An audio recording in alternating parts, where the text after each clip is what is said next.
everyone, and welcome to another episode of To Die For Games. I'm Mandy, aka the Board Gaming Pinup Girl. And I'm Matt, aka Lorz.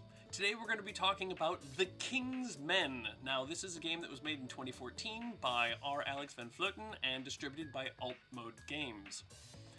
This game is basically you're a king, and you recruit knights and you send them out on quests, and they earn you victory points, which they call prestige points, and if you collect enough, you win. Sounds pretty good to me. Yeah, that's the game. The end.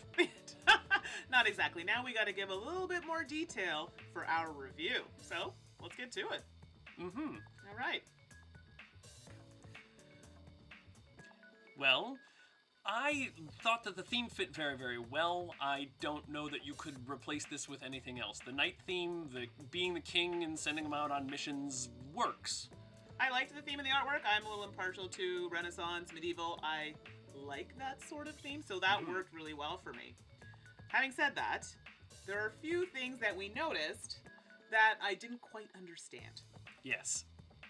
Well, particularly in the artwork section, there are just a handful of cards that seem to stick out from the rest. They're usually when they use lighting effects, and the rest of it looks, positively medievally, and then some of it looks like the Transformers invaded and filled it with laser special effects. I did feel a little Gem and the Holograms and little Terminator. Yeah. These two characters appeared on the box. Right. So I was a little perplexed as to what type of game I was going to be playing. Just wasn't sure. Medieval meets Gem?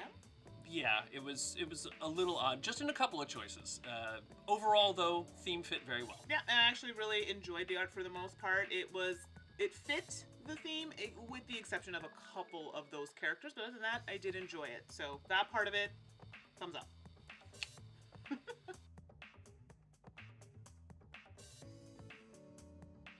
Well, I really kind of liked the game mechanic, although it is literally different than every other game I've ever played.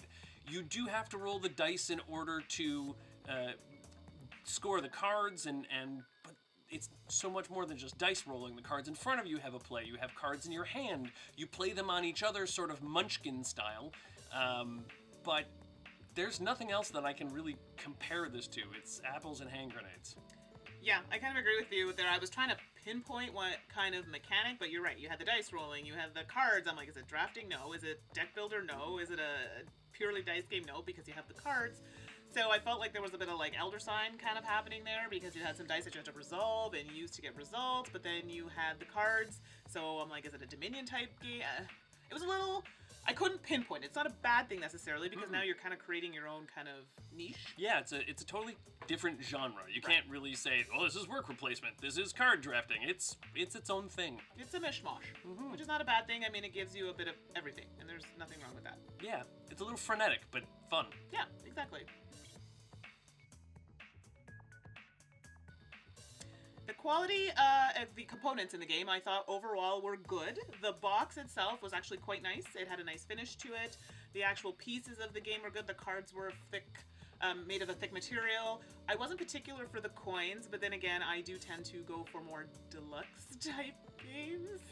I think actually at one point in time they had a Kickstarter stretch goal that had metal coins instead of the... Yeah, I think amazing. That was. Yeah. But the quality of the components was good. I actually really like the custom dice, because I know in earlier prototypes they just had colored dice and you had to figure out what each number meant. So having a unique face on them, that helps. That was good. Absolutely. So overall, I thought it was great for the quality of the game. I'm picky, so the box for me... I have a thing about glossy boxes. I have little kids at my house on occasion, and sticky fingers, messy fingers, it makes a messy box. That's not a huge deal. That's just me being a little obsessive. I thought it was fine. Anyway, moving on.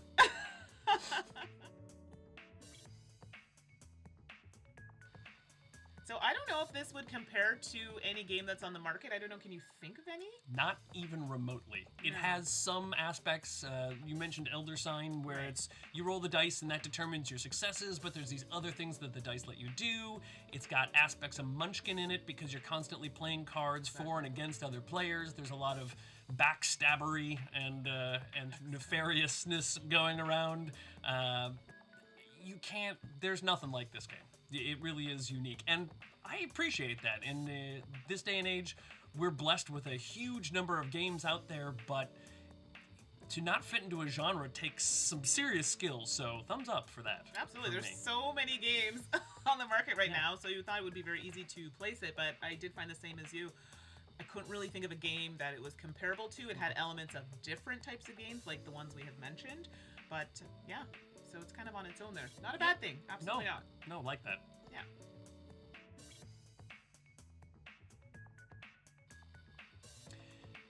My overall thoughts of this game are, it's a really good game, but it's not a great game. And that might just be part and parcel because of the way the instructions are explained. We read through them a lot. We played this game a whole bunch. We even contacted the maker directly with some of our questions, and he's very nice and answered them, and I still don't know how to resolve a few things, like, do assets trigger only once? If they trigger only once, then do you toss them out after? Is it a one-shot use, or do they stay out in front of you and happen every single turn, but only once per turn? Little things like that. Or I think you had a few...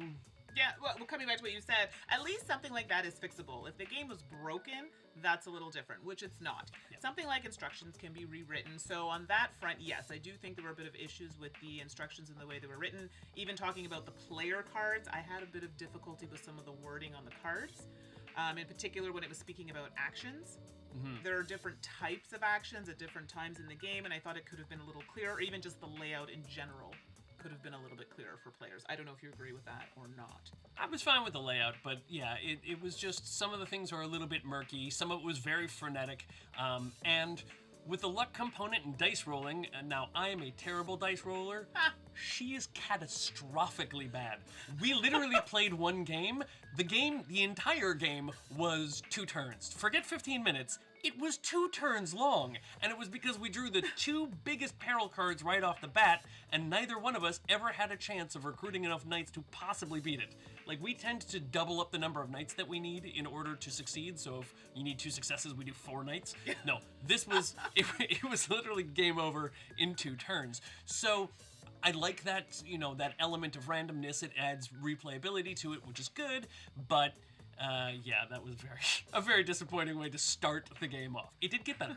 It did. My hands were a little dry, okay? So that's why the dice rolls weren't working out for me, but we'll see how that goes in future. So overall, I like Matt, liked this game. I didn't love it.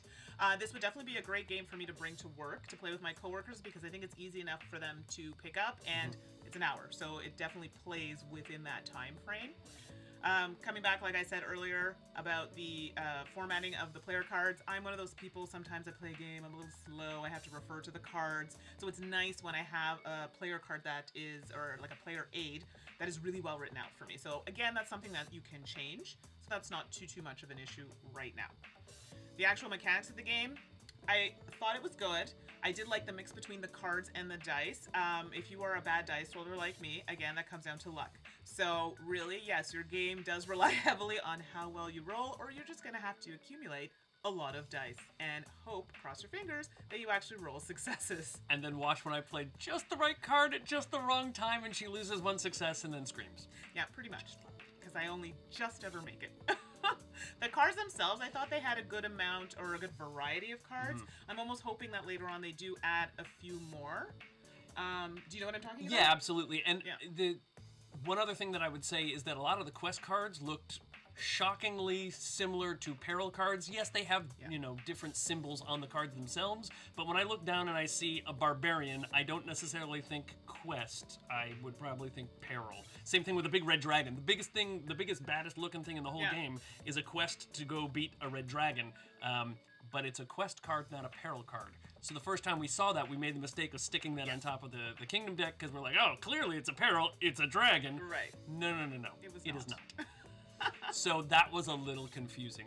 The mechanics themselves worked, but because of the art and title that they chose to use on that card, it was a little, huh? Yeah, I would have to agree. We did have a bit of confusion. Now, that could have been us. This is an oversight, because the text... I wouldn't go that far. Speak for yourself. The text is a little small, I do find, on some of the cards, so you do really have to pay attention. And even though some things are in red and other things are in green, to kind of help you determine what kind of phase or what type of card it is. I do think it could benefit from slightly larger text in that regard. So I don't know if you agree with that point or not. Yeah, I didn't notice it much, but yeah, it could stand for a slightly larger font. Yeah, that's, again, fixable. So if I'm giving a final rating, I'd say like 4 out of 5. It's solid. I'd play it several times, even a couple times in a row. I don't know that this is going to make it to my table every day. Yeah, for me, I would say it's a like. It's not a love.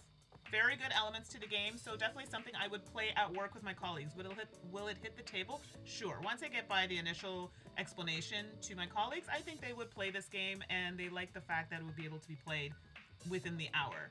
My gaming group, I think this is a game maybe once in a while they play. I don't know if it would be a regular hit, but again, games depend on who you're playing with. So if you can find the right audience for this type of game, sure, I absolutely think it could work. So I think we've covered it. Mm-hmm.